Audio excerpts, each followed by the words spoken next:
Saudações, sou o engenheiro Edivaldo Bis, professor do Unisalesiano. Hoje nós estamos com a equipe da Solis Energia, com o engenheiro Otton Lucas Procópio e com a Simone Kimizuka. Uma dúvida, né, que a gente está comentando, nós estamos falando sobre energia fotovoltaica. Há uns tempos atrás só existiam os inversores string, ou seja, um geral que pegava o sistema todo. Perfeito. E com as inovações apareceram os microinversores. Então, basicamente, a dúvida que a gente tem é saber qual que é a diferença, onde, quando que é mais utilizado um ou outro e assim por diante. Com a palavra você. Maravilha, pessoal. Saudações solares aí a todos.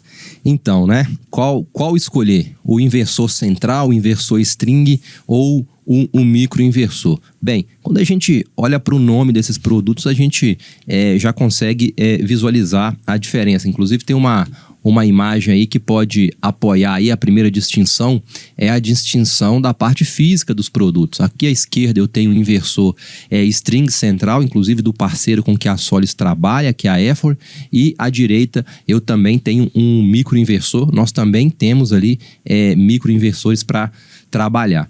Então, o microinversor já diz o que o nome diz, é um inversor pequeno, é um inversor menor. E em sistema fotovoltaico, o inversor está conectado ali aos módulos fotovoltaicos. E o inversor string central, né, ele geralmente é um inversor maior, eu brinco, mais parrudo. Então, o que vai diferenciar eles, além disso? É o tipo de aplicação que a gente vai fazer. Via de regra, as grandes instalações, as grandes usinas hoje, a maioria delas, tá, é inversor central. E o que caracteriza o inversor central? Quando a gente tem sistemas fotovoltaicos, nós temos os chamados strings ou arranjos de módulos. Pensem no módulo aí, gente, que nem pilha, tá ok? Então você pensa positivo, negativo, positivo, negativo, positivo, negativo. Essa série de módulos é chamado de string. Então o inversor central, eu tenho várias séries dessa, né? Com 10, com 15, 20 ou até mais, dependendo do tipo do inversor, ligado num único inversor. Então você imagina ali que eu tenha digamos, 40 módulos fotovoltaicos. Pensar numa usina residencial. Eu vou estar com esses 40 módulos ligados num inversor central. Geralmente eu vou ter duas entradas que a gente chama de MPPT, né? Que vão ali gerenciar esses módulos. Eu vou ter um arranjo com 20 numa entrada e arranjo com 20 no outro. O que pode acontecer nessa brincadeira? Se eu tiver um sombreamento em um desses 20 módulos que está numa entrada, eu posso ter os outros 19 módulos comprometidos. Sorte que nós temos a tecnologia hoje de módulos com 144 células, que esse impacto do sombreamento, ele é minimizado, tá? Agora, se um módulo falhar, aí eu tenho um problema que eu tenho que ir lá e tirar esse modo arranjo. Imagina você com a sua lanterna, você tem ali, digamos, 20 pilhas nessa lanterna sua e uma pilha falha, sua lanterna apaga, o inversor deixa de gerar, o cliente deixa de economizar. Agora, inversores centrais são para situações onde você não tem um grande sombreamento. Ou seja, você já está observando que aquele sombreamento num string, no caso desse que eu dei de 40 módulos aí, né? 20 num arranjo e 20 no outro, ele é menor. Quando eu parto para uma situação que eu tenho sombreamento, que eu tenho várias orientações e principalmente em sistemas menores, até 10 módulos ali, os microinversores são opções muito interessantes. Primeiro, é uma instalação rápida, ele vai geralmente debaixo ali do módulo fotovoltaico, ali em cima no telhado. Segundo, eu consigo ligar o módulo de forma individual, ou seja, o microinversor ele consegue enxergar cada módulo. Então eu consigo otimizar a operação de cada módulo de forma individual. Nessa imagem que está aí na tela aqui, por exemplo, ó, esse microinversor aqui, ele tem 4 entradas. Se a gente observar ali, ele tem 4 entradas aqui, ó. Entrada 1, então aqui iria um módulo. Entrada 2, outro módulo. Entrada 3 e entrada 4. Então, se eu fosse conectar aqui 4 módulos desse, óbvio que se eu tivesse 40 módulos, eu teria 40 microinversores. Eu consigo fazer esse gerenciamento de forma melhor. Se eu tiver um módulo sombreado, eu só vou impactar um módulo, não vou impactar os outros, como naquele exemplo que eu dei para esse caso. Então, essa seria aí as principais diferenças na aplicação. E também tem a questão de custo. Então, quando eu começo a ficar com usinas grandes, maiores, eu não usaria os microinversores. Por quê? Manutenção. Você já imaginou uma usina de 5 mil módulos, 10 mil módulos, 30 mil módulos com microinversores? Como que a gente faz a manutenção disso? Porque, estatisticamente, eu teria uma probabilidade de falha maior, porque eu tenho mais componentes eletrônicos quanto ao inversor central. Então, acho que tudo depende da aplicação. Vai caber ali ao engenheiro projetista fazer essa adequação e buscar otimizar para o cliente o que ele quer fazer. Essa instalação aqui, por exemplo, nossa, que fica em Araçatuba, ela é uma instalação que eu usei o inversor central. Ó. Isso aqui está por cima de um lago, tá? Isso aqui, salvo engano, 144 placas fotovoltaicas instaladas aqui, ligados em 2 grandes inversores. Lá foi da SMA, inversores aí de 25 kVA de potência. Eu não quis fazê-las com microinversores. O acesso aqui ao microinversor ficaria aqui de baixo, ficaria difícil para a gente. Então, a topologia da obra, ela me leva a escolher o inversor. Agora, uma topologia como essa aqui, isso aqui seria um telhado, é uma representação. Observe aqui, você tem o cliente tem um espaço na casa dele, você tem 4 orientações diferentes. Meio que está falando com você assim, usa o microinversor. Então, ali, quem está projetando tem que ter o conhecimento que a topologia do microinversor aqui é o ideal. Otto, daria para eu ligar isso aqui no inversor central? Daria. Mas você já imaginou? Imagina aqui, ó, norte aqui, né? Você pensa em leste-oeste. Imagina você associando isso aqui em série, ligando no inversor. O que vai acontecer? Ele fica louco, porque ele não vai saber como que ele vai otimizar isso aí, porque todo mundo está numa condição de insolação diferente. Então, isso aqui já é um caso de microinversor. Telhados recortados, telhados com sombreamento intermitente ou sombreamentos recorrentes por alguma situação que você tem que observar, um sombreamento do horizonte muito grande, que seria algum objeto distante, mas que o sol vai estar passando atrás dele, às vezes uma montanha, faz um sombreamento, a gente acha que não, mas você tem que observar isso aí, dependendo do tipo de obra, árvores próximas, então o microinversor é uma saída. Agora, você está numa instalação, você não tem sombreamento, o módulo está exposto ao sol a maior parte do tempo, eu usaria uma solução de inversor central. E por último, professor, sou especialista nessa parte também, poderia comentar com a gente, o microinversor ele fica do lado de fora. Do lado de fora ele está submetido ali às intempéries e descargas atmosféricas. Por melhor isolado que fosse, eu não consigo colocar um string box, que seria uma caixa de proteção do circuito de corrente contínua entre o inversor e o módulo. Não consigo colocar um DPS de corrente contínua, por exemplo, classe 1 ou classe 2. Então, eu também me preocuparia com isso em instalações maiores, principalmente usinas e grandes obras, que estão literalmente expostas. Né? Uma residência talvez não, você tem uma edificação mais alta, essa edificação mais alta tem um sistema de captação aí do qual o senhor executa, é especialista, então eu acho que não seria tanto problema para uma usina menor, né? Mas eu iria avaliando. Eu avalio a topologia do inversor frente à necessidade da obra, o que eu preciso entregar para o cliente. Porque no final das contas, o meu compromisso com ele é o quilowatt-hora e ele vai descobrir porque ele tem um aplicativo, então você precisa pensar a melhor solução. Tá? Essas seriam as principais diferenças aí entre o microinversor e o inversor central na aplicação, né? Otton, e em termos de instalação, como que funciona? Eles são semelhantes? Não, a instalação do microinversor literalmente debaixo da placa ali eu já conecto, tá vendo esses cabos aqui, ó? eu conecto os cabos dos módulos aqui, e esses cabos aqui é para mim poder ligar um microinversor no outro e eu sair com isso, né? E conectar na rede. Seria isso, tá? Então, de certa forma, é uma instalação um pouco mais prática. Mas aí, depois que eu sair dos microinversores, eu tenho que passar por um quadro, a gente chama de quadro de corrente alternada, juntar todo mundo ali, ou conjunto de microinversores, e aí eu fazer a conexão na rede. Não posso simplesmente sair ligando na rede. Aliás, eu não...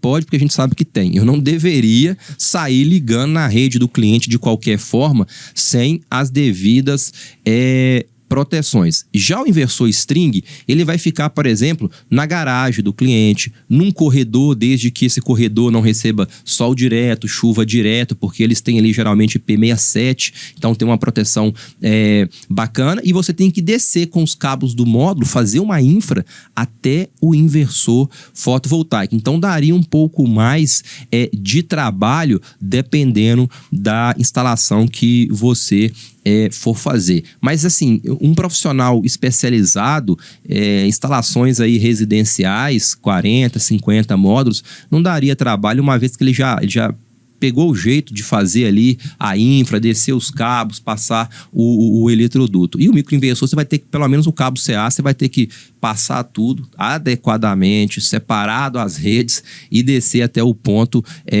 de conexão. Tá? Então, muitos falam que o microinversor é mais fácil de instalar. Eu diria que é um pouco mais fácil de instalar. Agora, se você quiser seguir as normas rigorosamente, que é o que nós fazemos, as diferenças de instalação só seriam significativas aí com obras de 4 módulos, que seria instalar um microinversor. Agora, você está em 10, 12 e por aí vai, as diferenças, eu acredito que elas não seriam tão grandes, não. Perfeito. Em termos de custo também não tem muita diferença, tem? Instalações aí até uns 10 módulos, eu diria que a solução com microinversor, ela chega a ser mais barata a empatar com o inversor string, o inversor central. Quando eu começo a ter grandes sistemas, aí ele acaba ficando mais caro. Porque daqui a pouco eu tenho 10 microinversor. Eu não posso conectar 10 microinversor direto na rede. Existem os limites de associações de microinversor, que vai de fabricante para fabricante.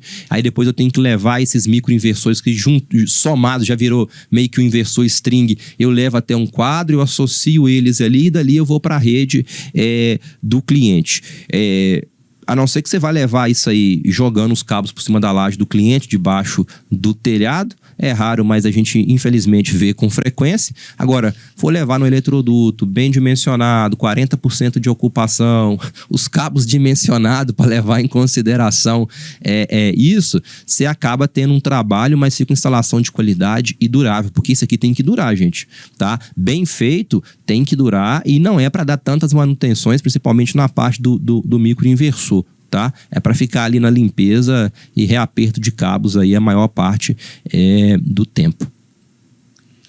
Já aproveitando, então, você falou em termos de limpeza. Qual que é mais ou menos a durabilidade para você fazer a limpeza das placas? Para essa resposta depende da onde que você está. Por exemplo, estou numa região seca, chove pouco. Você acaba tendo que fazer mais limpeza, porque você tem mais poeira. Estou num condomínio novo em construção. Pensa num lugar que parece que o barro, olhar para cima, olha aquelas placas, eu vou grudar lá. Agora, a Solis tem uma vantagem em relação a isso, né? Eu diria um benefício. Por quê? Nós temos os módulos fotovoltaicos com revestimento na cobertura superior de grafeno. Esse grafeno, ele faz com que a deposição de sujidades ela seja muito menor. E quando chove, você tem uma limpeza muito mais fácil do módulo fotovoltaico. E se tratando de matéria orgânica, fezes de pombo, morcegos ou outras, ele junto com a radiação UV, ele acelera a decomposição dessa matéria orgânica. Então, o nosso módulo fotovoltaico com grafeno, comparado, não vou usar nem outro concorrente, não, a outro módulo da própria fabricante que a gente trabalha, que é a Zenshine, que não tem grafeno, ele permanece muito mais tempo limpo. E limpeza e módulo fotovoltaico é diretamente proporcional à economia, porque eu preciso de luz. Se a luz não chega porque eu estou sujo, eu não gero energia. Se eu não gero energia, o cliente não tem a devida economia. E finalizo dizendo, uma sujeira, por exemplo, como uma fezes de algum animal ou uma sujeira acentuada, ela pode gerar o que é conhecido como hotspot. O módulo fotovoltaico é feito de silício monocristalino, ele é um semicondutor, enquanto exposto à luz. Depois que eu gero um sombreamento ali, aquela parte deixa de ser um semicondutor para ser um dissipador de energia, uma resistência.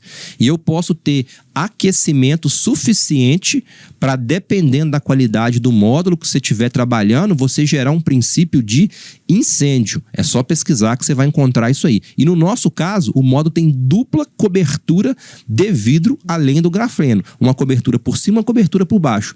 Esse vidro, ele não vai propagar esse incêndio. Por quê? Muitos módulos no fotovoltaico tem um backsheet, essa parte de baixo, de um plástico de engenharia especial feito para isso, tá? É uma espécie de EVA, salvo engano, e se tiver esse princípio de incêndio, ele pode propagar, digamos assim, por esse plástico, no caso de uma falta de limpeza, etc. Porque tem que limpar, tá, gente? As pessoas às vezes esquecem, acontece muito, professor.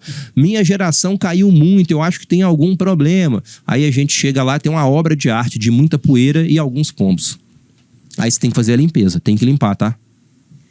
Perfeito. Eu acho que realmente o ponto que o Alton tocou é muito importante, essa questão do grafeno, né? A gente vive aqui, a nossa região, ela é seca, né? É seca. É muita poeira. E o fato do grafeno, a gente até usa um termo assim, ele é meio que autolimpante, porque conforme vem a chuva, Perfeito. Ele consegue remover com mais facilidade a poeira, né? E isso faz toda a diferença na geração. Isso faz diferença. Inclusive, até a deposição de água, depois que chove, aquelas gotículas que geralmente fica, ela é muito menor, às vezes inexistente nos módulos com grafeno, porque também reflete luz, né? Acaba sendo uma espécie de sombra. Então, é uma solução interessante para a gente aplicar na região e é uma preocupação nossa.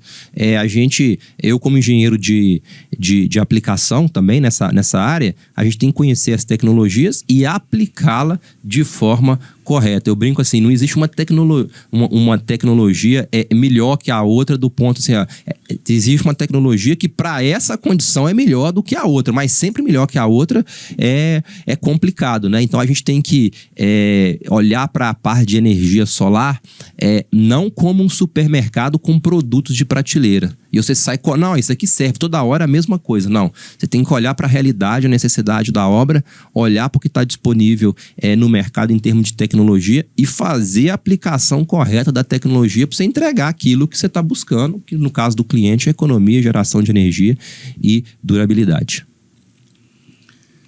Bom, em nome do Salesiano, agradecemos a presença do pessoal da Solis Solar e Energia, engenheiro Otton Lucas Procópio e a Simone Kimizuka, né? Para falar sobre energia solar, energia fotovoltaica. E aproveitando, mandar um abraço para o pessoal técnico lá da Solis, que muitos foram alunos nossos aqui. São alunos ali de vocês e um pessoal fora da curva, muito bem capacitado, né? E acredite, senhores, a capacitação que vocês recebem aqui no Unisalesiano, ela faz diferença lá na ponta. Sabe aquela matéria que você acha que você não ia utilizar? Você vai. Você vai. Você vai utilizar, a gente acha que não, mas você utiliza. Então aprenda o básico. Eu brinco que o básico bem feito é o que nós estamos precisando hoje. Então você tem que buscar esse conhecimento da parte elétrica, inclusive parte elétrica, gente, é importante, né, professor, falar. Nós estamos falando de circuito de corrente contínua, nós não entramos nisso aqui. Gente, tem que ter atenção, não é brincadeira. Existe ali, a gente não fala, mas está ali, existe um risco, não é nem de vida, né? O pessoal falava antigamente, existe um risco de morte se você fizer Você não pode, numa instalação fotovoltaica, tratar como uma instalação de uma casa 127, 220, porque não é. Então, o profissional tem que estar capacitado, os equipamentos têm que ser de qualidade. É por isso que você precisa de um responsável técnico por trás de uma empresa séria como a Solis. Obrigado. Obrigado. Um abraço, meus amigos. Saudações solares.